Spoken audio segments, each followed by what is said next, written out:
his topic for this week is conflict. This week, I love it when I do that. Like we do the weekly podcast. Yeah, and we, like I saying, we chose conflict without being presumptuous because of the person that we were asking to join us as a whippet. I don't know if you want to allude to some of your previous jobs and stuff, Ash, and then kind of segue into what conflict means to you. That would be my first question for all of us, but I think it'd be interesting to hear about what some of your other roles have been in previous lives and how conflict links in with you and your... Yeah, I'd be glad to. I suppose on the face of it, someone might assume I quite like conflict, given my previous jobs. I did 10 years in the military before, finishing leading a training troop for the Royal Engineers. Throughout my time, I spent 7 months in Iraq, a couple of months in Jordan, and last tour, operational tour, I went looking for the things that go bang and in roadside bombs, basically clearing the routes around Helmand province and for the vehicles to pass through safely. And the daft things, it's not daft by any stretch, but the nice things like clearing roads so kids could go to school and whatever. Wow. So I did that for, 10 years. And then I left and started as a teaching assistant in local PRUs. Before I started working with the local PRUs and APs, I really wanted to get an education. I absolutely buzz off like helping people, supporting people and seeing them learn. So I was quite cheeky and basically sent a handwritten letter to every school in the local area, basically begging for a job. Unfortunately, the APs got back to us. Outside of work, I do enjoy a lot of boxing. I enjoy a lot of grappling, maybe like the martial arts kind of thing. That's a big part of my life. So, as I said, on the face of it, it might look like I like conflict, but it's probably the last thing that I like. I hate confrontation. I hate aggression, anything along that nature, but I do love a challenge. So to me, I would say conflict on a personal note is maybe internal. Like looking for the internal conflict of, can I achieve this? Can I do that? Can I run this far? Can I do that for the week? Can I help that person with the internal conflict where they maybe might want to damage something or cause some damage in crisis? Can I help them, support them around it? Ash, that's some CV, that, mate. Yeah. It's. I think if I was to write a book, one, no one would buy it. Two, it will take me too long, and I'm not intelligent enough to write one. That's amazing. What do you think the difference in kind of something you might have answered already, but the difference in conflict in when you're out on a tour, or obviously that's quite you'll be able to let us know, but physical, explosive, all that side of it, and then the conflict of internal or behaviour in a PRU or somebody that's got some real struggle and challenge with the way that they're expressing emotions and feelings. What's the differences, and I don't know if you experience anything that jumps into your mind. I would say, I don't know if I've told any of you this, but I use it in some of my training sometimes. I was going to Afghan in February of 2011. But in October 2010, we went to Jordan to do some kind of confirmation exercise, and Jordan is amazing. On one side, you've got like the really, really rich areas of Jordan in Amman, the city centre. But then literally 100 metres outside is really, really poor. There's people taking a camel to work, so to speak. And then next thing you've got a Bugatti driving down the road next to them. It's really surreal. But when we was way over there, we was doing some map reading exercise. And basically the Jordanian army thought we was trying to break into their camp. So we got surrounded with all these vehicles with massive machine guns, kind of like a Call of Duty kind of Toyota pickup with a massive aircraft weapon aimed at us. So on one side, we've got one kid told me he was going to run. I'm going to run, Ash. I'm going to go because you're proper scared. Mm-hmm. On the other side, I've got someone of equal rank to me. Well, getting up, she stood up and started shouting at all the soldiers.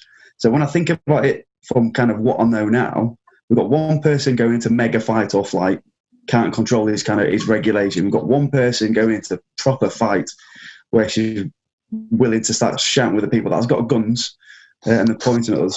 I don't know whether I'm answering your question, but that's a really good link, though. It's one of the things that I kind of hopefully wanted to draw together was the link between that conflict and fight and flight. And you've given such a great example of. I don't think I could tell a story that explained it in a better way. Really, it's strangely from where I was standing. I was kind of, I want to say 50 meters back from where this was happening because, well, I shouldn't have been, but I was texting my soon-to-be wife who was getting married on Boxing Day. So I was texting. It was a hen night. So I was texting her saying, "I'll send us a picture of what you look like." So all the mates had dressed up as you do. So on one side, I've got someone's going to run off and get us all killed. The other hand, I've got someone else shouting at them and they're going to get killed. And then I've got my wife vibrating in my pocket asking me why I haven't replied to her messages. So 3 really, really scary situations there. What was? Ash, I'm sorry. Can I just? I'm really curious to know what's your thought process like in conflict in like that situation in the army and sort of out there, and then how does that differ to your thought process in school, or is it the same when you're greeted with I don't know 2 kids in AP having a scrap or trying to smash some windows? That sort of conflict is your thought process any different to supporting it? I like to think it's the same. I also make kind of a bad, quick decision and escalate either of those situations that'd be wrong. So I think what I call it a condor moment. So kind of taking a step back and kind of looking at all the different variables going around. Any decision making in those kind of environments, unless you need to make something safe, is worth at least a 10-second thought. It's a really good piece of advice. What were you thinking in that kind of moment then, when you got those 3 different scenarios going off? What were your thoughts and feelings in that moment? I kind of disconnected. There's a bloke I listen to his podcast called Jocko Willink. He's this Navy SEAL guy, and he's got his book out. I'll send you a link to it later. But he talks about the disconnect and detachment. Did you disconnect through disassociation, or just like just panic? Step back from it. It's like an out of body experience. I want to say. I don't know if that sounds a bit out of this world. No, I get what you're saying. Mamby-pamby, but kind of disconnecting from it because before Afghan, I'd been in operational tours before, and I've been in various levels of kind of leadership. So it all in a sense, all fell towards me. Whether that's the ego talking, I don't know. But I knew what one lad, we'll call him Brucey, because that was his name. But if he was going to run off, that would have gone really bad. And 2, if I won't name the other lady, we'll call her Tanya. If she was escalating, then that was the biggest threat. And what happened next? So, in a sense, if I was to think about it from a kind of de-escalation point of view, we kind of did a change of face, me and Tanya. A bit of calm talk, and I took my body armour off in nice, slow, controlled movements, hopefully to try and, 1, make me less of a threat. 2, I had a big cap badge and British flag on my chest. No one were friendlies. Hopefully they knew who was in the area. So we did a bit of a change. But then my phone started flashing, because like the lights, it was pitch black at night. It was like 4 a.m. Was the language barrier? Yeah, so all I knew what to do was to say hello, goodbye, thank you, and where's the bomb? I'm just thinking in terms of what you're communicating there, taking your body armour off, and that's really important, isn't it? That will have really helped de-escalate the situation. You're telling them that I'm safe and I'm not here to be hurt and attacked. So I think it was all done by accident. It kind of makes sense. It kind of makes sense. You don't start a fight with someone with a gun, really, do you? I think it's really clear as well that stepping back, like, to sort of step yourself back and be able to make those very clear decisions that are informed as well. So I suppose I'm not gonna assume, but I would imagine that maybe some of them are quite instinctual by that point from training and things like that. And then massively, yeah. And then others are where you may be thinking on your toes. So like, I'm wearing a Great Britain flag and I've got a cat on my chest, this might work. So it kind of like dovetails in those instincts and those being able to think on your toes.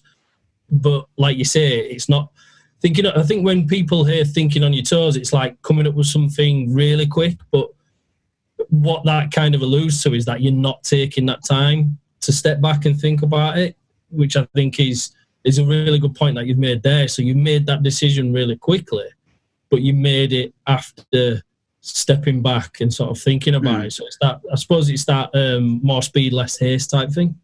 Yeah, I think just kind of going to what you're saying there, the British Army's spent, hundreds of years investing in leadership. I think the position I was in, they say it's the best rank to have because you've got loads of autonomy, but you've got a lot of guidelines and procedures to kind of follow. So if I was in that situation 2 years previously, when I got promoted, I would have handled that a lot differently, a lot more aggressive, a lot more confrontational. But given the kind of the training I'd gone through and all the different scenarios I've been put through, it informs your decisions after that. One of the things that you've talked about is how you like the internal conflict, which I think is a really, really good way of describing that thing that goes off inside of everybody as all. Can you give us a good example of that and how, again, either personal or professional, how you're thinking and feeling about when you've got an internal conflict and maybe what you do to support yourself or diffuse a situation or support somebody else with that internal conflict? We'll go personal first, and hopefully something we can all resonate with to a certain degree. But when I compete, I compete in grappling at 80 kilos, and I'm a natural like 85. So I have to get down a little bit. So I look in the fridge, and there's either a pepperami or an apple. So I've got that internal struggle of, do I just have that pepperami, and then I'll go and raid the biscuit tin, and then I'll just do an extra couple miles the next day. But in terms of, I could just have the apple, and I'll do the extra couple of miles any day. Yeah, I get that. Yeah. My big struggle at the minute is salt and vinegar share bag crisps. I don't think you share them either, do you? No, I can't stop. Once they're open, they're just demolish them. Honestly, it's a real problem. I need to speak. You want to pack it now, don't you? Yeah. Honestly, it's a real struggle. The struggle is real. So what do you do in that scenario? The right answer for this conversation probably will say I would have the apple and go running, but I'll probably just have the pepperami, then the apple, and then I'll go running. But it's the constant. For me, I like challenge. I think over the last couple of years, I've learnt who I really am through lots of different things that have happened to us, and I know what works well for me, and I know structure and routine and challenge work really well. Because if I'm bored, I'm not destructive, but I'm not working at my best self, kind of thing. Yeah.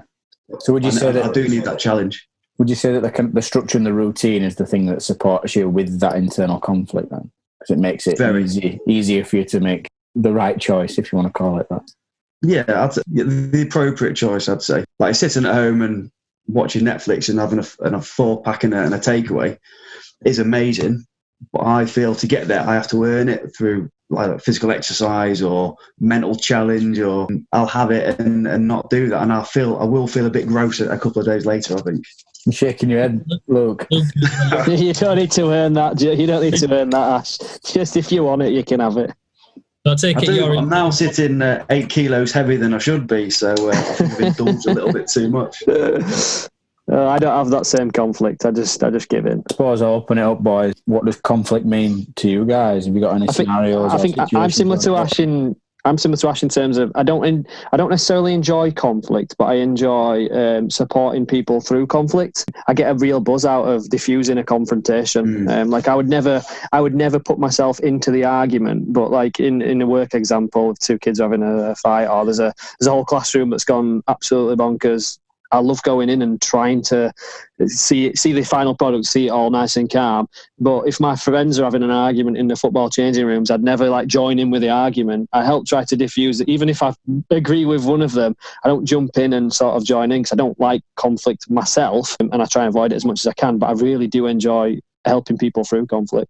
Yeah, I think I see it as like almost like a mind game, I think. So whether it's my internal conflicts in similar ways to that you've described, Ash, with like, food and drink and exercise and what's good for you and what's not good for you, and working and, having time to play, if you like, to go with that work. Or whether it's other people like yourself, Luke, like I'm in a very similar situation where, I do get satisfaction out of being able to diffuse a conflicting situation. I think that challenge, it's like a mind game to me. It's like, and it goes then, I think, feeds back to what Ash has described about taking a step back and, what we've said about thinking on your toes and the training and things like that. Is how can I diffuse this situation? And it's almost like you learn something a little bit new each time, I think. And it's kind of that mind game with yourself of how to do it, reflecting on it afterwards. I don't know, really. It's just like off the top of my head, I just see it as like, how can I sort this out? So it's like a puzzle, I suppose.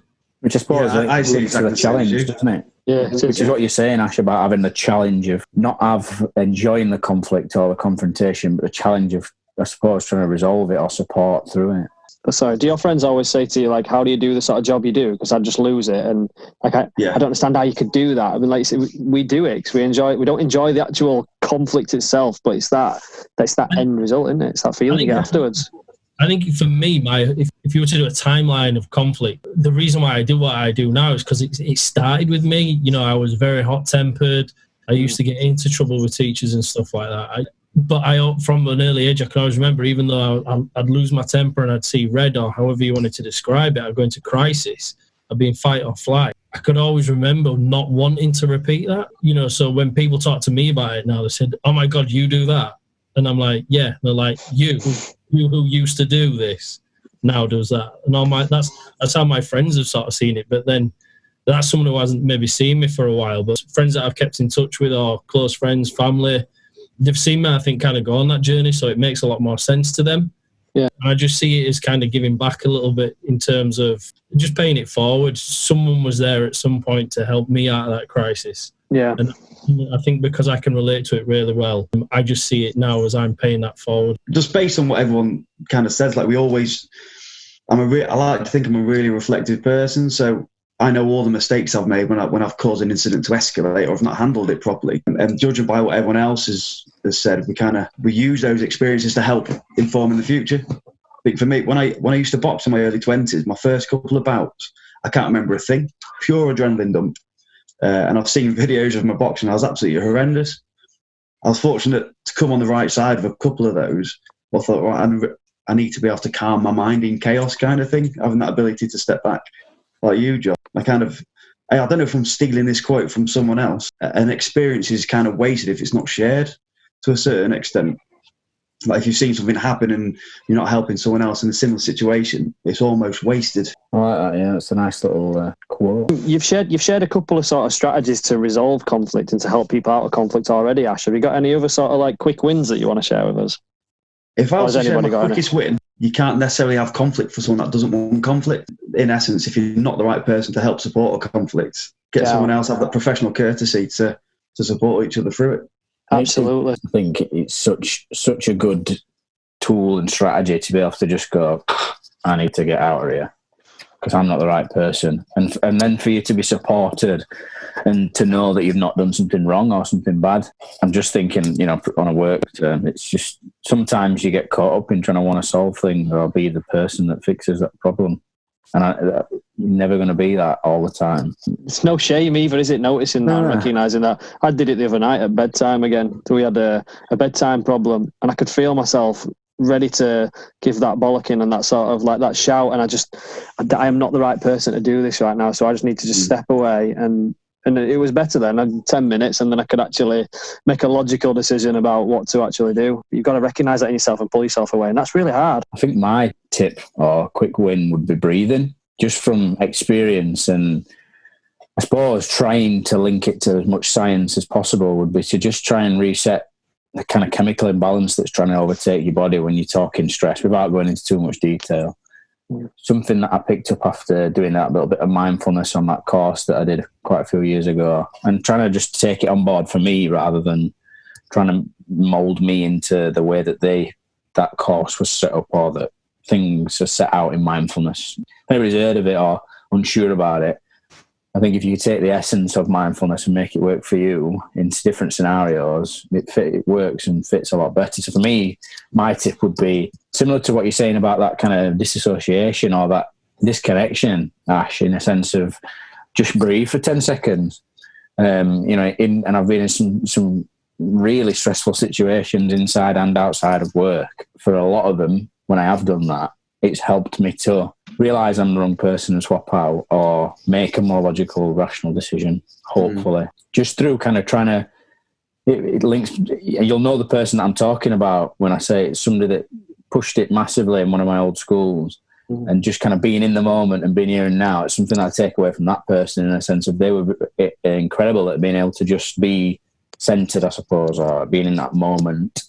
And I feel that they say it does, and I've felt that breath, it just draws you back in and hopefully supports you to make a decision. Yeah, I think mine's it's recognizing the feeling. So it's like sensing, if I start to get hot, if I start to get that kind of white noise feeling, so I know I'm going offline, it's that. So it's not necessarily the strategies, because sometimes I do just need to walk away. Obviously, in a professional capacity, that's a lot harder unless you've got someone there supporting you. And to be honest, I think because it's in a professional capacity, my reactions are strong. I'm not as emotionally attached. And I think that's the bottom line. When you're arguing with family, when you're arguing with a friend, you're emotionally attached, and it's a lot harder to sort of keep online. So it's slightly different anyway. But for me, the biggest strategy is recognizing the signs from your body when it is starting to tell you you're going to go into crisis. You are going to lose, you know, whether that's sweaty palms, whether that's your heart beating faster, whether you can feel that adrenaline start to kick in. With me, it really is that kind of the old TVs where it used to go to the static screen, white screen. That's the only way I can describe what I visualize the inside of my head as when I'm starting to go offline and lose that control and going into crisis. And as soon as I recognize that, then it could be a multitude of strategies. And the first one is I turn off. So I don't listen anymore. And like, I know we don't listen when we're offline anyway and in crisis because we can't. But I kind of beat the crisis to it and turn myself offline. So I know that nothing's going to make it worse then. So I can totally take myself out even if I'm still present. And that's able to, like you say, Jake, then help to keep me centered. So instead of all the situation piling on top and getting worse and worse and worse, I kind of take that time, whatever it might be. Then I might do the breathing and other stuff, which can be suggested. But I think my ultimate tip is know when you're getting agitated in that sense from what your body's telling you. What I picked up on there is that you've got to know yourself, haven't you, before you can seek to support someone else and help other people. You've got to know what your flashpoints are and how your body feels. And I know when I'm getting a bit irritated, because I might snap at my kids, for example, I might snap at my kids. I'm thinking, is what they're doing really annoying? Or is it I'm just becoming really irritated? More often than not, it's because my tolerance, you look at the window of tolerance, mine's getting shorter because maybe I've not drank enough water, maybe I've had too much caffeine, I had a poor night's sleep. So what I try to do is look internally before I look out. Very difficult. It is. It's so easy to point the finger out and not, point it back in. Yeah. I think you've got to have an awareness. A quick win from me would be that what they're doing is not necessarily there to intentionally hurt you. It might be their only option in that situation. They might be in a state of mind where they've got no other option. That's their only choice, or the only choice that they can access at that time. And our job's obviously to support them and let them access other choices and options that they've got. But I think we need to not take it too personally, otherwise that puts us into that state where we can't react rationally. And also, if we have an awareness before the conflict happens of what makes us tick, then we're more prepped for it if it's going to happen, because we're consciously thinking about that thing that winds us up. And then when it does happen, I know this winds me up, you're more likely to think rationally and logically. So four quick tips there. I like them, Jake. Good little quick wins there. But what I found as well is whatever my trigger points were, I worked on them in between. I tried to put them into perspective. I tried to say, well, this behaviour, whatever it is just a communication. Yep. So it's not personal. That I've in between everything, whatever I've always tried to do is make sure that if it's a trigger point coming from someone else, is to try and get that perspective and empathy right. And it's empathy. It's not sympathy. I'm not going to make excuses for what they're doing. It still does annoy me to the extent as it did before. But because I'm able to empathise with why they're doing it, I'm able to understand that it is a form of communication and that I'm able to put the whole situation into perspective in between incidents. It allows, again, me to stay centred in that. And I suppose what I do then is when I shut off, I remind myself of that. So I remind myself of the empathy of putting it into perspective, that these are young adults or that they're children. Kind of helps as well at the same time, I suppose. Context. Yeah, definitely.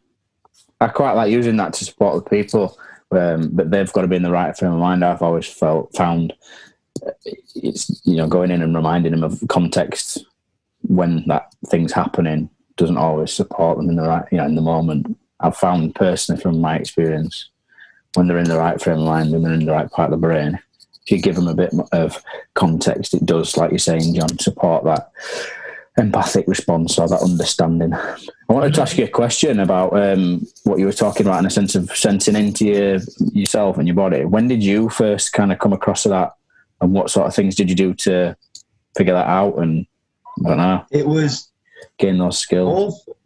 It was almost by accident. Like I said before, the boxing, first couple of bouts, I can't remember a thing.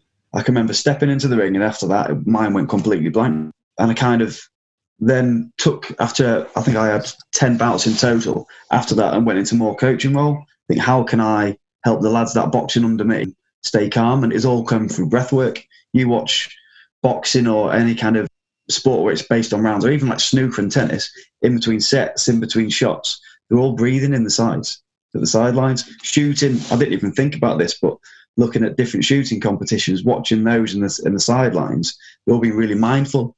So they're taking long, deep breaths and whatever breathing technique they're looking at.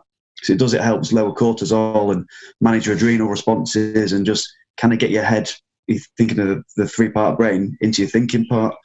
And then you can make much more informed decisions. And in my own practice, I use Headspace daily, which focuses a lot on breath and body scans. And it just keeps me grounded. I've got a nice routine going. I wouldn't say I'm enlightened, but I'm more aware of my body. So I can see if I know if my calves are getting tight. I know I've been walking around quite quickly. So I'm noticing that. So it's taking more mindful walk, even walking. If you're power walking from classroom to classroom or crisis to crisis, you're going further and further into a kind of a negative mindset in resolving conflict. What about you, John? Something that you kind of talked about in a sense of sensing stuff or figuring out that you know when you're getting... Yeah, I suppose that with my own, because it wasn't in a conflict, because I was able to reflect, I suppose mine came from shame. I wanted to do something about it. I didn't want to put myself and others through that to that extent. I could say how destructive it was. It was just a case of, I don't want to feel like this again, so what do I have to do about it? And it took a while. You're able to kind of, because you're naturally trying to stop it again, you're looking at, well, right, let's go back to the beginning. What happened? Well, this happened. Then I did that. Then I did that. Then they did that. And, you kind of you go through the whole sort of incident in your head. 10 years old? Yeah.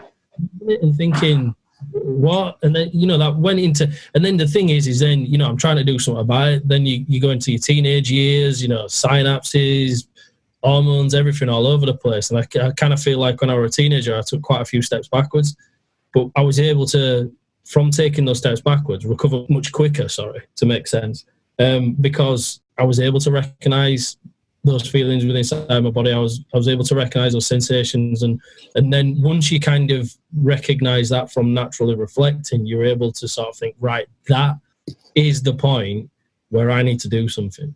Forget any other step. Go right back to that point where my body is telling me you're going to do something you're going to regret because I'm going to go into crisis or fight or flight.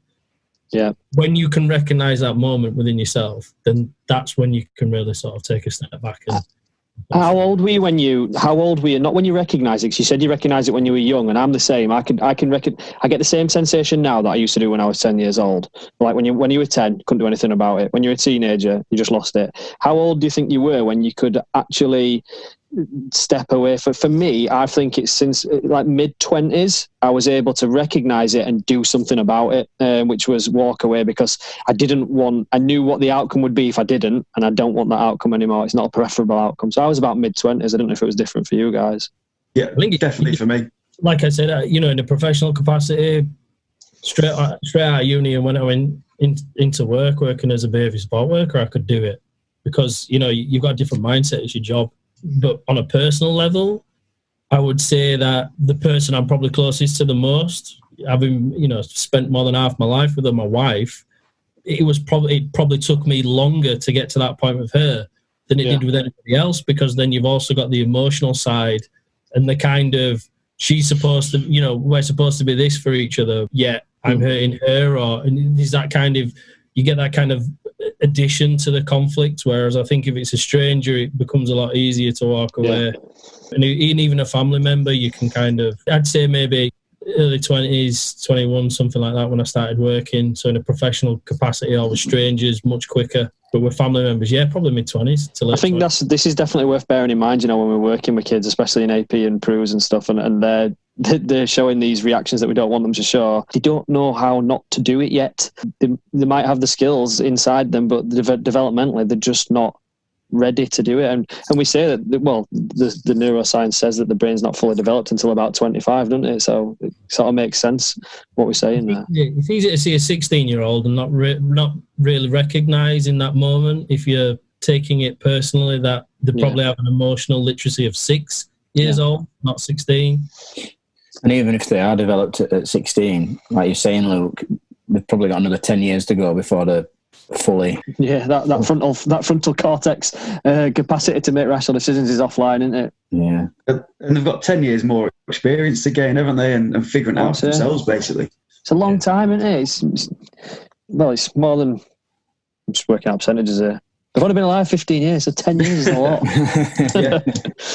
I think one of the things that's helped me, linking it back to kind of one of the other podcasts, really briefly before we wrap up, was the ability to release as well. So like, I'm thinking conflict, I'm thinking rugby, there's a lot of physical conflict, similar to what you're saying, Ashley, in a contact sport, physical conflict. And sometimes that boils over, but I think a thing that's always helped me is a kind of ability to be low and level and calm in those scenarios where things do boil over. But I still find myself on a rugby pitch more than anywhere else, I suppose, and not as much as other people, but I find myself getting kind of boiling over or buying into conflict where, you know, like even 10 seconds after, I'm like, God, what is that? That was the most stupid and ridiculous thing to be wound up about. and it just doesn't make sense. But then after the game or wherever, you think a bit more rationally because you're not in the heat of the moment. You haven't got those chemicals flying around. But I think that does help in a sense, having that space to physically release alongside. There's conflict in there, isn't there? I don't know if I'm getting that across in the right way, but I think that having the space to physically release where there is conflict has helped me over. Trying to think, when I started playing rugby, I must have been in the primary school, so a long time been spent playing. I've been spent around conflict because I remember being in junior games where things have got heated and stuff. It sounds daft, but it does, as you guys will know from playing different sport and whatnot. But taking some of that into work, the positive stuff, managing conflict, I think it's also helped on the other side, taking the work or taking the personal element of being able to stay centered or calm into a space where there is a lot of conflict. Whereas for me, going out on my mountain bike now, so I don't play football anymore, mainly due to injuries and age and stuff, but going out on my mountain bike, having that physical feedback and having that sort of pushing yourself and almost, I don't want to say punishing yourself, you are pushing yourself, you want to do further than you did last time, I suppose. And at that point, it's not necessarily an inner conflict, I don't think. It's just striving to do better at that point.